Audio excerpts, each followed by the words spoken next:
रोशन तारा, यही संकल्प हमारा, यही संकल्प हमारा।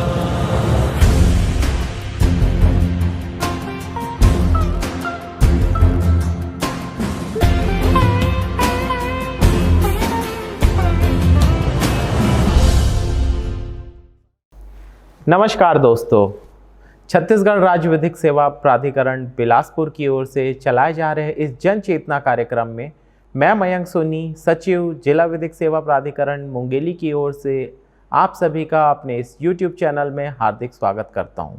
आज मैं इस मंच के माध्यम से परमानेंट लोक अदालत अर्थात स्थायी लोक अदालत एवं पब्लिक यूटिलिटी सर्विस अर्थात जन उपयोगी सेवा की कानूनी जानकारी आपके साथ साझा करूंगा। जैसा कि आप सभी जानते हैं कि हमारी भारतीय न्याय व्यवस्था दुनिया में सबसे वृहद एवं व्यस्ततम न्याय व्यवस्था है। जिस प्रकार से हमारे देश में जनसंख्या बढ़ रही है, उसी प्रकार से समस्त न्यायालयों में भी प्रकरणों की संख्या में वृद्धि हो रही है, जिसके कारण हमारी न्याय प्रणाली को प्रकरणों का अत्यधिक भार वहन करना पड़ रहा है। इस वजह से विधिक सेवा प्राधिकरण अधिनियम 1987 की धारा 22ख के अंतर्गत स्थायी लोक अदालत की स्थापना संबंधी प्रावधान रखे गए हैं, ताकि जन उपयोगी सेवाओं से संबंधित प्रमुख मामलों का त्वरित एवं सुगमता से निराकरण किया जा सके और न्यायालयों के ऊपर बढ़ रहे प्रकरणों के भार को भी कम किया जा सके। चर्चा को आगे बढ़ाए जाने से पूर्व आइए यह जान लेते हैं कि जन उपयोगी सेवाओं में कौन सी सेवाएं सम्मिलित हैं। इसके अंतर्गत ट्रांसपोर्ट सर्विसेज सम्मिलित हैं, जिसमें वाटर ट्रांसपोर्ट, रोड ट्रांसपोर्ट और एयर ट्रांसपोर्ट सम्मिलित है। कम्युनिकेशन सर्विसेज के तहत टेलीग्राफ सर्विसेज, पोस्टल सर्विसेज और टेलीफोन सर्विसेज संबंधित है। सप्लाई सर्विसेज के अंतर्गत पावर, लाइट और वाटर सर्विसेज सम्मिलित हैं। इसके अलावा hospital services, dispensary services, sanitary services, insurance services भी इसमें सम्मिलित हैं। और fuel services, real estate services, educational और एजुकेशनल इंस्टीट्यूट सर्विसेज, ये सभी जन उपयोगी सेवाओं के अंतर्गत सम्मिलित हैं। आइए यह जान लेते हैं कि स्थायी लोक अदालत किन व्यक्तियों से मिलकर बनता है। स्थायी लोक अदालत की पीठ में जिला न्यायाधीश या अपर जिला न्यायाधीश जो कार्यरत हो या सेवानिवृत्त हो, इसकी अध्यक्षता करते हैं। इसके अलावा दो अन्य व्यक्ति जिनके पास लोक उपयोगी सेवा का पर्याप्त अनुभव है, पीठ के सदस्य के रूप में नामित किए जाते हैं। आइए अब हम यह जान लेते हैं कि स्थायी लोक अदालत के समक्ष किस प्रकार से आवेदन पेश किया जा सकता है। स्थायी लोक अदालत में बिना किसी न्याय शुल्क के आवेदन प्रस्तुत किया जा सकता है।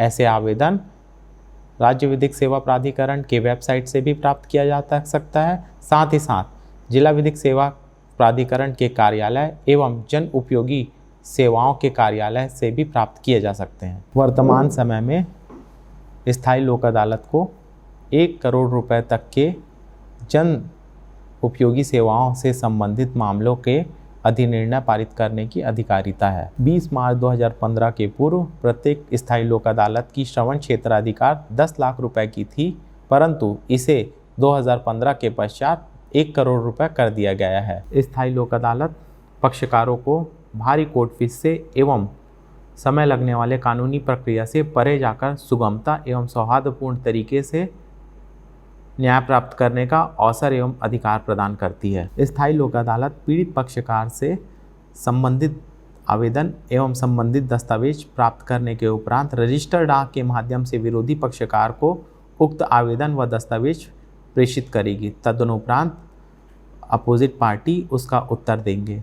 उसके पश्चात स्थायी लोक अदालत के द्वारा सुलह की कार्रवाई प्रारंभ की जाएगी और उभय पक्ष के मध्य सौहार्दपूर्ण तरीके से समझौता कराने का प्रयास किया जाएगा। उसके पश्चात आवेदन के दोनों पक्षकार का यह दायित्व होगा कि वह स्थायी लोक अदालत के साथ सद्भावनापूर्वक सहयोग करें। यदि दोनों पक्षकारों के मध्य समझौता सफल हो जाता है, तब एक समझौता नामा तैयार किया जाएगा और उस समझौता नामे में दोनों पक्षकारों के द्वारा साइन किया जाएगा। उसके पश्चात स्थायी लोक अदालत के द्वारा समझौते नामा के आधार पर अधिनिर्णय पारित किया जाएगा और अधिनिर्णय की एक एक प्रति दोनों ही पक्षकार को प्रदान की जाएगी, परंतु उभय पक्ष को कई अवसर प्रदान किए जाने के बाद भी यदि सुलह संभव नहीं हो पाती है तो स्थायी लोक अदालत के द्वारा गुण दोष के आधार पर अधिनिर्णय पारित किया जा सकता है। ऐसा अधिनिर्णय विधिक सेवा प्राधिकरण अधिनियम की धारा 22E के तहत सिविल कोर्ट की डिक्री समझी जाएगी और यह अंतिम होगी। इसे किसी भी निष्पादन कार्यवाही में चुनौती नहीं दी जाएगी। उसके पश्चात स्थानीय अधिकारिता वाला न्यायालय उसका प्रवर्तन इस प्रकार कराता है मानो वह स्वयं की ही डिक्री हो। वर्तमान में स्थायी लोक अदालत छत्तीसगढ़ के समस्त 5 संभाग में स्थापित है, अर्थात बिलासपुर, रायपुर, दुर्ग, जगदलपुर एवं अंबिकापुर में स्थायी लोक अदालत सुचारू रूप से कार्यरत है। स्थायी लोक अदालत एवं लोक उपयोगी सेवा पर विस्तृत चर्चा करने के उपरांत आइए हम कुछ न्यायिक दृष्टांत का अवलंबन लेते हैं, जिससे यह पता चल सके कि सेवा में कमी किस प्रकार होती है। महत्वपूर्ण वाद union of India versus Kedarnath Jones के वाद में परिवादी, जो कि एक अधिवक्ता होता है, उसे अपने पुत्र के इलाज के लिए गुवाहाटी एक्सप्रेस से कटक से बेंगलोर जाना होता है। गुवाहाटी एक्सप्रेस की टाइमिंग सुबह 10:30 बजे की होती है, परंतु सुबह 10:30 बजे ना छूटकर वह अगले दिन 9 बजे छूटती है, अर्थात लगभग 22.5 घंटा विलंब से छूटती है, जिसके कारण परिवादी को अत्यधिक कठिनाई का सामना करना पड़ता है और रेल विभाग के द्वारा इसके संदर्भ में कोई युक्तियुक्त उत्तर नहीं दिया जाता है। आयोग द्वारा इसे सेवा में कमी माना गया और परिवादी को 500 रुपये का अधिनिर्णय पारित किया गया। एक अन्य वाद यूनियन ऑफ इंडिया वर्सेस हिंसानिया के वाद में परिवादी की पुत्री कविता हिंसानिया दिल्ली से गुवाहाटी तिनसुकिया एक्सप्रेस में जा रही थी। वह एक डिब्बे के बीच से इंटर कॉरिडोर पैसेज के मध्य से गुजर रही थी। इंटर कॉरिडोर पैसेज में के बीच से वह गिर गई और गिरने के कारण उसकी मृत्यु हो गई। देखा गया कि इंटर कॉरिडोर के बीच में कोई ग्रिल नहीं लगी हुई थी। आयोग ने इसे सेवा में कमी मानी और उसके माता पिता को प्रतिकर के रूप में 2 लाख रुपए अधिनिर्णय पारित किया गया।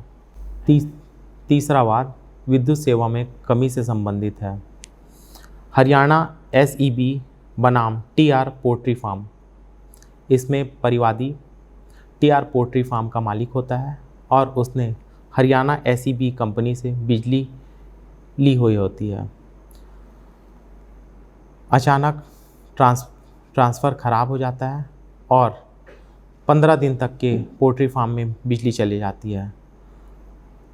बिजली कंपनी के द्वारा इसे सुधारने का प्रयास भी नहीं किया जाता है, जिसके कारण पोल्ट्री फार्म की 3080 मुर्गियां मारी जाती है।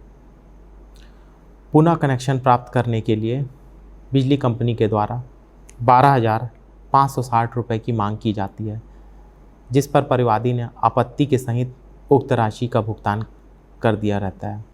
आयोग ने इसे सेवा में कमी मानते हुए 12,560 रुपये परिवादी को वापस दिलाए। साथ ही मुर्गी मारे जाने के कारण हुए उसे आर्थिक क्षति के रूप में उसे 75,000 रुपये का अधिनिर्णय उसके पक्ष में पारित किया गया। इस वृहद चर्चा के पश्चात अंततः यह सारांश आता है कि स्थायी लोक अदालत देश की न्यायिक व्यवस्था को सुदृढ़ एवं सशक्त बनाने की दिशा में एक शानदार कदम है और देश भर के समस्त जिलों में इसकी स्थापना करने से न्यायिक प्रणाली में व्यापक एवं सकारात्मक परिवर्तन देखने को मिलेंगे। अतः स्थायी लोक अदालत की कार्यप्रणाली के संबंध में व्यापक जागरूकता लाए जाने की आवश्यकता है, ताकि अधिक से अधिक पक्षकार अपने प्रकरणों को इसके माध्यम से त्वरित एवं सौहार्दपूर्ण तरीके से सुलझा सकें।